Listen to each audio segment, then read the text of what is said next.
मोदी सरकार के भ्रष्ट शासन की उल्टी गिनती और अंत की शुरुआत होगी। प्रधानमंत्री जी को अपनी गलती का आज एहसास हुआ है। पिछले 10 वर्ष में आमदनी ही नहीं बढ़ी, सिर्फ महंगाई बढ़ी है, तो लोग अधिक खर्च कैसा करें। मेरे दोस्त बताकर ढिंढोरा पीटते हैं, वही दोस्त आज भारत को अनेकों संकटों में डाल रहा है। बिहार की तर्ज पर अब देश भर में लाखों लोगों के वोट काटने की साजिश रची जा रही है। पटना में हो रही CWC की ये बैठक बेहद महत्वपूर्ण है। हम ऐसे समय में मिल रहे हैं जबकि अंतर्राष्ट्रीय और राष्ट्रीय दोनों स्तरों पर भारत एक बेहद चुनौतीपूर्ण और चिंताजनक दौर से गुजर रहा है। अंतर्राष्ट्रीय स्तर पर हमारे मुसीबतें नरेंद्र मोदी और उनकी सरकार की नाकामी और कूटनीतिक विफलता का नतीजा है। प्रधानमंत्री जिनको मेरे दोस्त बताकर ढिंढोरा पीटते हैं, वही दोस्त आज भारत को अनेकों संकटों में डाल रहा है। आज जब हमारे वोटर लिस्ट से आधिकारिक रूप से छेड़छाड़ किया जा रहा है, तो आवश्यक है कि हम लोकतंत्र की जननी बिहार में अपनी एक्सटेंडेड CWC की मीटिंग आयोजित करके इस देश के लोकतंत्र और संविधान को बचाए रखने के अपनी प्रतिज्ञा को पुनः दोहरा रहे हैं। ठीक 85 साल बाद रामगढ़ AICC सेशन में पहली बार संविधान सभा का प्रस्ताव आया था।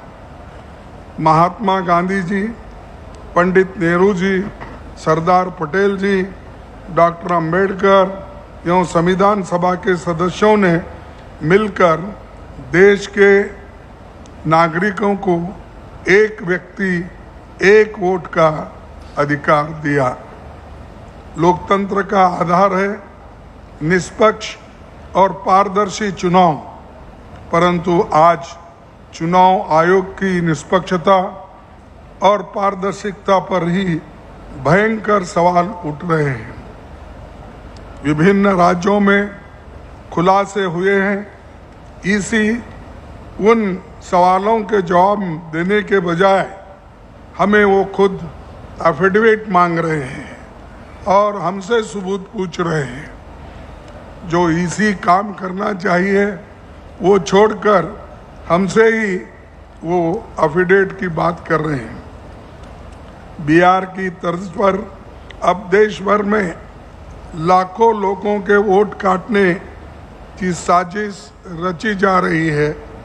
वोट चोरी का मतलब है दलित, आदिवासी, पिछड़ा, अति पिछड़ा, अल्पसंख्यक, कमज़ोर और गरीब के राशन की चोरी, पेंशन की चोरी, दवाई की चोरी, बच्चों के स्कॉलरशिप की चोरी और परीक्षा की चोरी। वोटर अधिकार यात्रा की वजह से बिहार की जनता में इसके बारे में जागरूकता फैली और वो खुलकर राहुल गांधी जी के समर्थन में लोग आए, जुड़े और बहुत बड़ा फायदा कांग्रेस पार्टी को हुआ। महात्मा गांधी का 100 साल पुराना दिया गया स्वदेशी का मंत्र मोदी जी को आज याद आ रहा है और वो दोहराने की बात कर रहे हैं। लेकिन जो चीज़ कांग्रेस ने 100 साल पहले गांधी जी के नेतृत्व में की थी, वो आज उसका इलेक्शन के दृष्टि से वो उपयोग करना चाहते हैं। ये आज की स्थिति है। दूसरी तरफ चीन के लिए रेड कारपेट सरेआम बिछाए जाते हैं। पिछले 5 वर्ष चीन से हमारे आयात 2 गुना बढ़ गया है।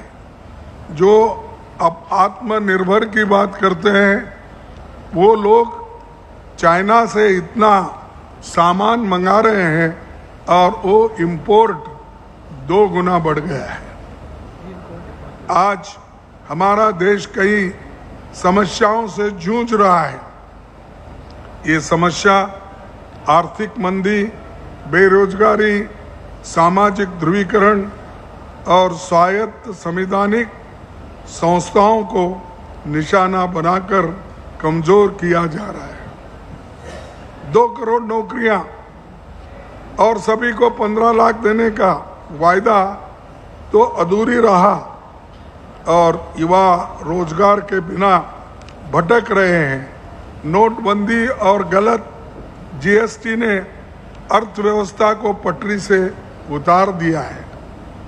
8 वर्षों के बाद प्रधानमंत्री जी को अपनी गलती का आज एहसास हुआ है।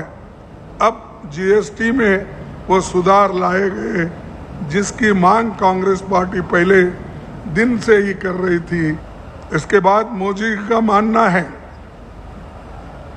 कि देशवासियों को अधिक खर्च करना चाहिए, परंतु जब पिछले 10 वर्ष में आमदनी ही नहीं बढ़ी, सिर्फ महंगाई बढ़ी है, तो लोग अधिक खर्च कैसा करेंगे? जब पैसा ही आपके हाथ में नहीं है, जब इनकम ही नहीं है, तो आप खर्च कैसा करेंगे?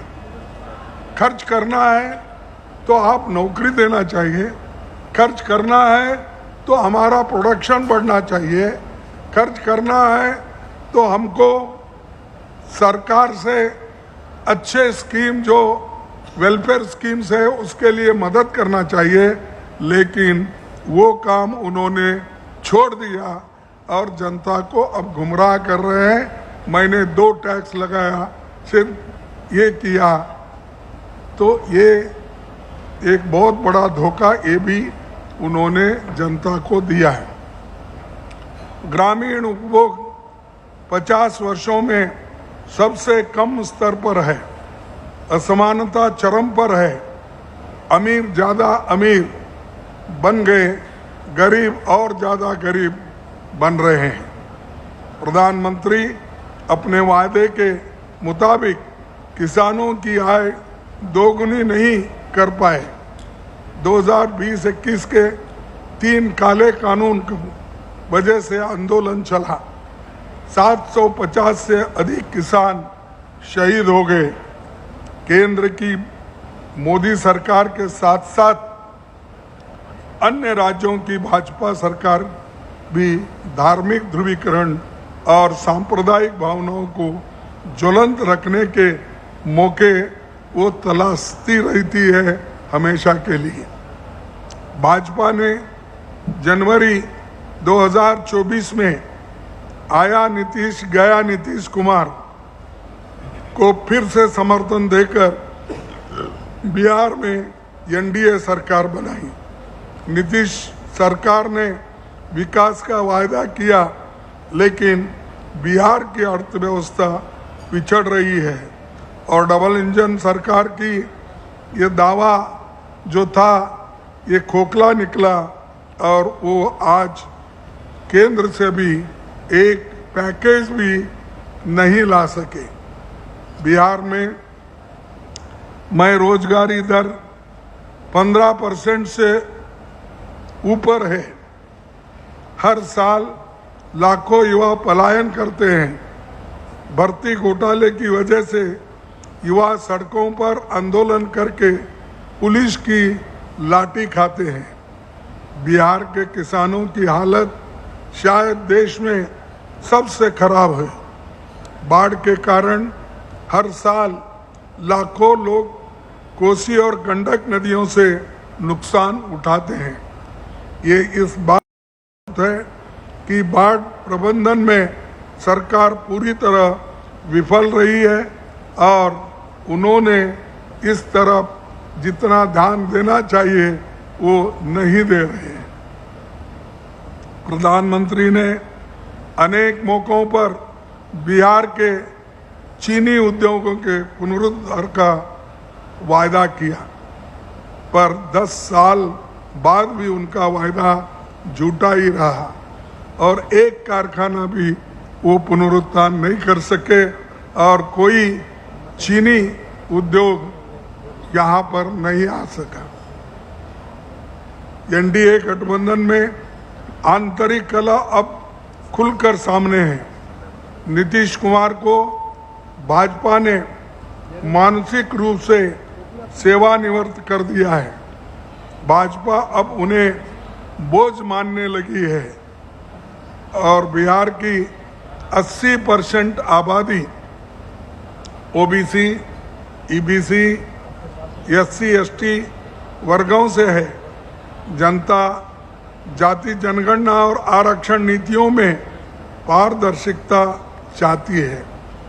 कांग्रेस पार्टी और राहुल गांधी जी ने केंद्र सरकार को घेर कर जाति जनगणना के लिए मजबूर किया है।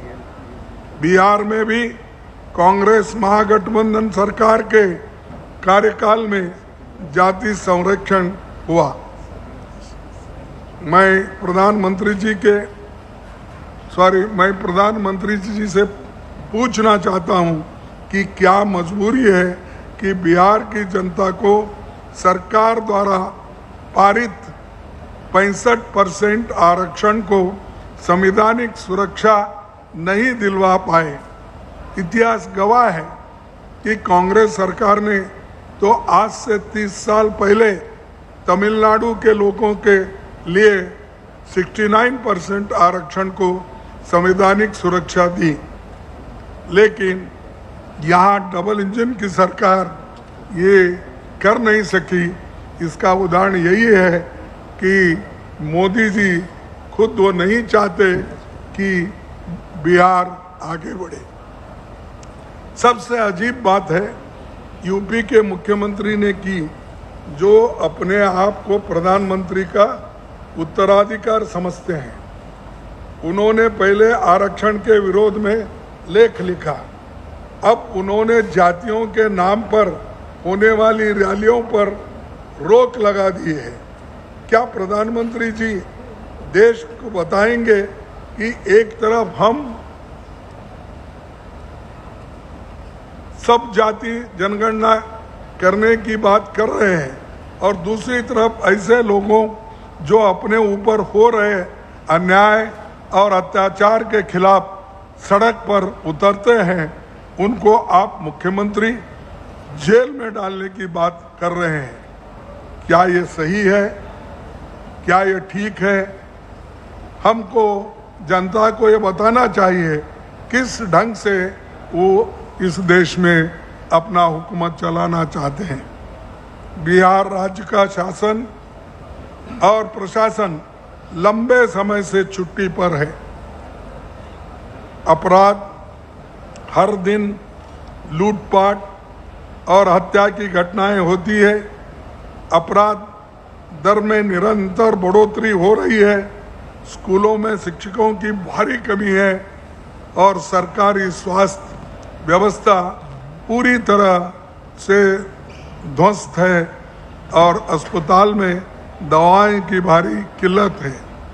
एक साधारण बिहारवासी का बीमारी की स्थिति में या तो प्राइवेट अस्पतालों में जना शोषण किया जाता है या वो इलाज कराने के बिहार से बाहर जाने की मजबूर हो जाता है या वो इलाज कराने में बिहार से बाहर जाने से बहुत मजबूरी से जाता है। बिहार की जनता भाजपा का धार्मिक ध्रुवीकरण नहीं चाहती, वो विकास केंद्रित राजनीति चाहती है। वो अपनी सरकार से बेसिक लॉन्ग टर्म सॉल्यूशन चाहती है। वो विकास, रोजगार, सामाजिक न्याय और सुशासन का अधिकार चाहती है।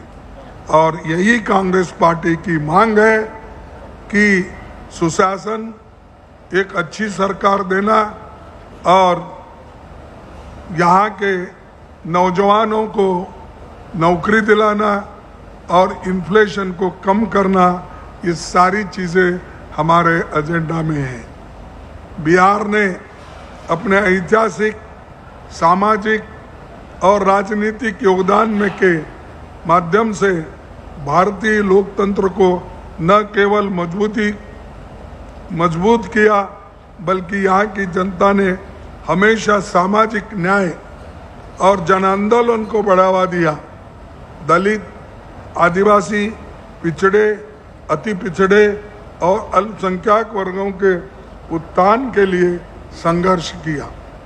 मैं चाहता हूँ आज यहाँ से बिहार के पुनर्निर्माण का बिगुल फूंका जाए।